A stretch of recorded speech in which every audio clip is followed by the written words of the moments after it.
காந்தார சிற்பம் உன்னோட வெப்பம் நான் தொட்டு பார்க்கிறப்போ என்ன நினைச்ச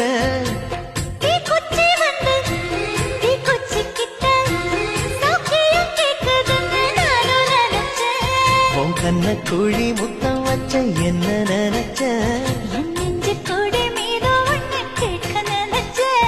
என் பேராச நூராச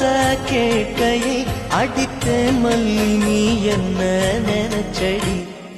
ஆறேழு கட்டிலுக்கும் அஞ்சாறு தொட்டிலுக்கும் சொல்ல நினைச்ச நான் சொல்ல நினைச்ச ஒன்ன விட்டு மொத்த குத்தக அள்ள நினைச்ச